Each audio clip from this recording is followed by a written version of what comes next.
Tervetuloa uuden Hurstihaul-videon pariin. Siinä näkyy kassi, se on aika täynnä, aivan pullollaan.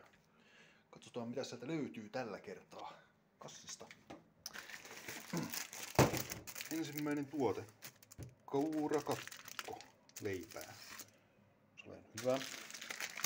Sitten on porkkana kakkuleipää. Tätä mä oon itse asiassa kerran saanut ennenkin tuolta, erittäin hyvää leipää.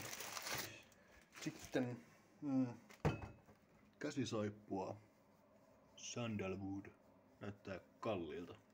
Käyttöön menee se. Sitten on suippopaprikaa, edyn.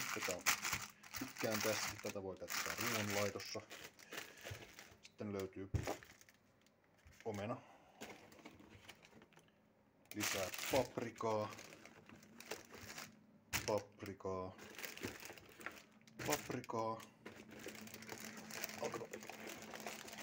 Vieläkin löytyy paprikaa. Nice. Nyt ainakin paprikaa. Tykkään paprikasta tosi paljon, ihan lempparihedelmiä. On itselle kyllä. Sitten on vielä lisää leipää. Ruisleipää. Hyvää. Takas. Kananmuniakin tuli. Se veltopäkki oikein. Siitä saa proteiinia. Tarvitsee podaamiseen. Katsotaan mitä seuraavaksi.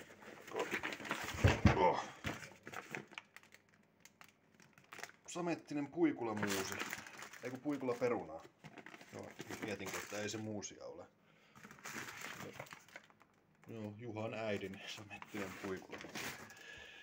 Sitten omenaa lisää. Omenaa. Tuleeko vielä omenaa? Nice.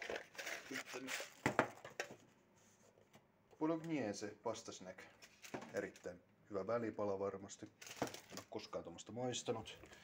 Ja sitten viimeinen tuote, mitä olisikaan hurstikassi ilman uunilenkkiä.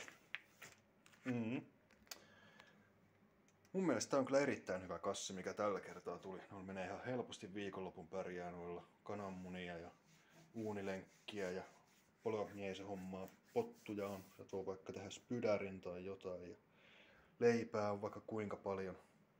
Mä annan tälle 4/5 tälle kassille. Eikö 4,5/5 on tää sen verran hyvä. Tulee ainakin syötävää. Joo, kyllä. Ei tullut mitään herkutteluhommia, mutta eipä se nyt haittaa. Mutta ei kai siinä. Ensi kertaan sitten vaan. Hei hei.